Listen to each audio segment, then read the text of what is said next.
नमस्कार दोस्तों, अगर आपने 12वीं साइंस से पास की है या डीएमएलटी करने का सोच रहे हैं, लेकिन दूसरी तरफ मेडिकल कोडिंग भी आपको आकर्षित कर रहा है, तो आज की यह वीडियो आपके लिए बेहद महत्वपूर्ण होने वाली है, क्योंकि आज हम करने वाले हैं मेडिकल कोडिंग वर्सेस डीएमएलटी का सबसे ईमानदार कंपैरिजन।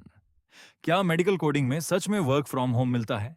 क्या डीएमएलटी करने के बाद गवर्नमेंट जॉब मिलती है? किस कोर्स में सैलरी ज्यादा होती है, किस में ग्रोथ ज्यादा है? और अगर आज मुझे सिर्फ एक कोर्स चुनना पड़े तो मैं कौन सा चुनूंगा? अगर आपके मन में भी ये सवाल है तो वीडियो को आखिर तक जरूर देखिए, क्योंकि आज मैं आपको बिना किसी प्रमोशन, बिना किसी फेक प्रॉमिस, सिर्फ ग्राउंड रियलिटी बताने वाला हूं।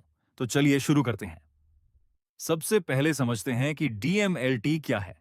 डीएमएलटी यानी diploma in medical lab technology. यह एक पैरामेडिकल डिप्लोमा कोर्स है। इस कोर्स में आपको blood test, urine test, biochemistry, microbiology, haematology, pathology और लैब इंस्ट्रूमेंट्स पर प्रैक्टिकल ट्रेनिंग दी जाती है। अगर किसी मरीज की बीमारी का सही पता लगाना हो तो लैबोरेटरी रिपोर्ट बहुत महत्वपूर्ण होती है, और यही काम डीएमएलटी प्रोफेशनल्स करते हैं। अब बात करते हैं मेडिकल कोडिंग की। Medical coding health care industry का एक नॉन क्लिनिकल करियर है।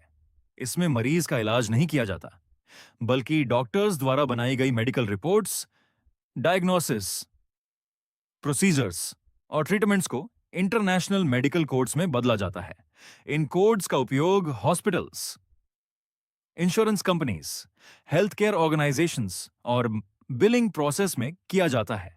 यानी अगर आपको कंप्यूटर पर काम करना पसंद है, मेडिकल टर्मिनोलॉजी सीखना अच्छा लगता है और ऑफिस एनवायरनमेंट में जॉब करना चाहते हैं, तो मेडिकल कोडिंग आपके लिए एक विकल्प हो सकता है। अब सबसे बड़ा डिफरेंस ही समझते हैं। डीएमएलटी में आप लेबोरेटरी के अंदर पेशेंट्स के सैंपल्स पर काम करते हैं, जबकि मेडिकल कोडिंग में आप कंप्यूटर पर मेडिकल डॉक्यूमेंट्स और रिकॉर्ड्स के साथ काम करते हैं। यानी अगर आपको लेबोरेटरी वर्क पसंद है तो डीएमएलटी, अगर कंप्यूटर बेस्ड ऑफिस जॉब पसंद है तो मेडिकल कोडिंग। अब बात करते हैं एलिजिबिलिटी की। डीएमएलटी के लिए आमतौर पर 12वीं साइंस, खासकर पीसीबी या संबंधित योग्यता मांगी जाती है। मेडिकल कोडिंग में एलिजिबिलिटी ट्रेनिंग इंस्टीट्यूट और कंपनी के अनुसार अलग अलग हो सकती है। कई लोग लाइफ साइंस बैकग्राउंड या हेल्थ केयर एजुकेशन के बाद भी इस फील्ड में आते हैं। अब बात करते हैं कोर्स ड्यूरेशन की। डीएमएलटी आमतौर पर 2 साल का डिप्लोमा कोर्स होता है। मेडिकल कोडिंग ट्रेनिंग की अवधि इंस्टीट्यूट के अनुसार कुछ महीनों से लेकर लगभग 1 वर्ष तक हो सकती है।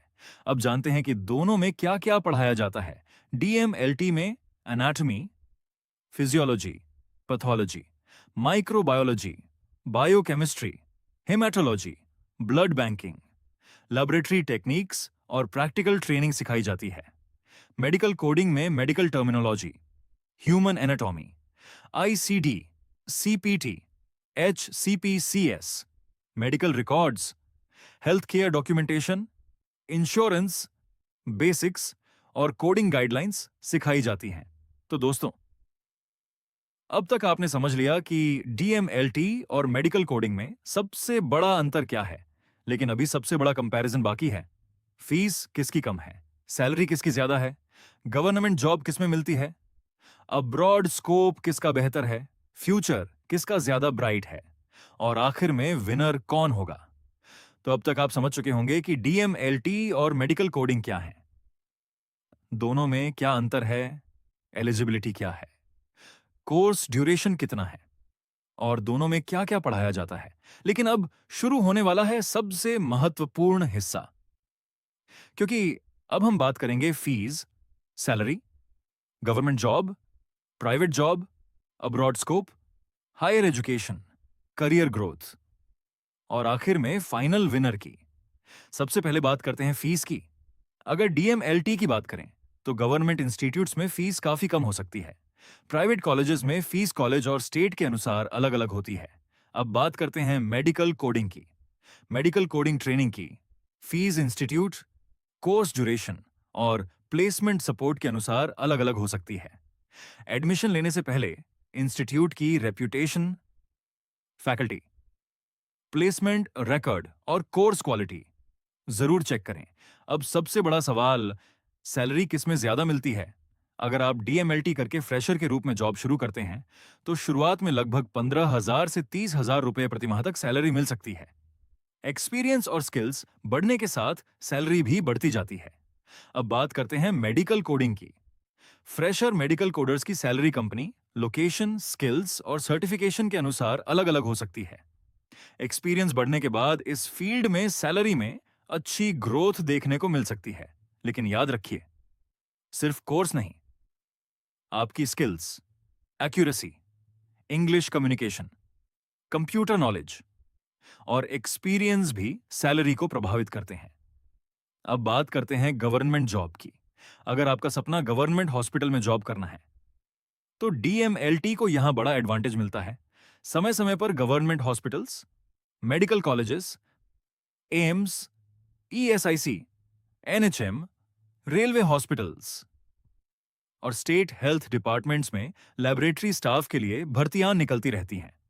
एलिजिबिलिटी हमेशा ऑफिशियल नोटिफिकेशन के अनुसार होती है। अब मेडिकल कोडिंग की बात करें, तो इस फील्ड में गवर्नमेंट जॉब्स की संख्या अपेक्षाकृत कम होती है।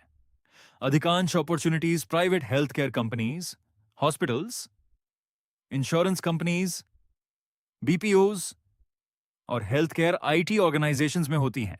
अगर आपका सपना गवर्नमेंट जॉब है, तो डीएमएलटी आपके लिए ज्यादा मजबूत विकल्प माना जा सकता है। अब बात करते हैं प्राइवेट जॉब की। डीएमएलटी करने के बाद आप diagnostic labs, private hospitals, blood banks, research labs, IVF centres, pathology laboratories और हेल्थ केयर ऑन ऑर्गेनाइजेशंस में काम कर सकते हैं। मेडिकल कोडिंग करने के बाद आप health care companies, insurance firms, medical billing companies, revenue cycle management companies, multinational companies और कुछ ऑर्गेनाइजेशंस में रिमोट वर्क के अवसर भी पा सकते हैं। हालांकि work from home her company में उपलब्ध हो, यह जरूरी नहीं है।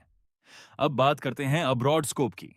डीएमएलटी प्रोफेशनल्स की कई देशों में डिमांड रहती है, लेकिन विदेश में काम करने के लिए संबंधित देश की लाइसेंसिंग, रजिस्ट्रेशन और एलिजिबिलिटी रिक्वायरमेंट्स पूरी करनी पड़ सकती हैं। मेडिकल कोडिंग की भी इंटरनेशनल डिमांड है, लेकिन international standards, coding systems, certification और कंपनी रिक्वायरमेंट्स के अनुसार अवसर मिलते हैं। अब बात करते हैं हायर एजुकेशन की। डीएमएलटी के बाद आप BMLT, BSc MLT, MSc MLT, hospital administration, public health और अन्य हेल्थ केयर कोर्सेज की ओर आगे बढ़ सकते हैं। मेडिकल कोडिंग में आगे बढ़ने के लिए professional certifications, advanced coding courses, auditing, medical billing, health care management और स्पेशलाइज्ड कोडिंग डोमेन्स में करियर बनाया जा सकता है। अब सबसे बड़ा सवाल, अगर मुझे इन दोनों में से सिर्फ एक कोर्स चुनना पड़े, तो मैं क्या चुनूंगा? अगर आपका सपना है लेबोरेटरी में काम करना, गवर्नमेंट जॉब की तैयारी करना, पेशेंट्स की रिपोर्ट्स पर काम करना और हेल्थ केयर फील्ड में क्लिनिकल एनवायरनमेंट का हिस्सा बनना, तो डीएमएलटी आपके लिए एक शानदार विकल्प हो सकता है। लेकिन अगर आपको कंप्यूटर पर काम करना पसंद है, ऑफिस एनवायरनमेंट अच्छा लगता है, मेडिकल रिकॉर्ड्स और डॉक्यूमेंटेशन में रुचि है और प्राइवेट हेल्थ केयर इंडस्ट्री में करियर बनाना चाहते हैं, तो मेडिकल कोडिंग भी एक अच्छा विकल्प हो सकता है। याद रखिए, कोई भी कोर्स छोटा या बड़ा नहीं होता। सही कोर्स वही होता है जो आपके इंटरेस्ट, स्किल्स, करियर गोल्स और फ्यूचर प्लानिंग से मेल खाता हो। अगर आपने सही फैसला लिया और पूरी मेहनत के साथ अपने स्किल्स पर काम किया, तो सफलता जरूर मिलेगी। उम्मीद करता हूं कि इस वीडियो ने आपका कंफ्यूजन पूरी तरह दूर कर दिया होगा। अगर वीडियो पसंद आई हो तो लाइक जरूर करें, कमेंट करके बताइए। अगर आज आपको सिर्फ एक कोर्स चुनना हो, तो आप डीएमएलटी चुनेंगे या मेडिकल कोडिंग, और क्यों? इस वीडियो को अपने उन दोस्तों के साथ जरूर शेयर कीजिए जो 12वीं के बाद मेडिकल फील्ड में अपना करियर बनाना चाहते हैं। और अगर आप medical, nursing, paramedical, pharmacy, medical coding, ITI, polytechnic और करियर गाइडेंस कंसेप्ट से जुड़ी ऐसी ही ऑनेस्ट और डिटेल्ड जानकारी चाहते हैं, तो द टीचिंग नेटवर्क को अभी सब्सक्राइब कीजिए, बेल आइकॉन दबाइए और हमारी फैमिली का हिस्सा बन जाइए।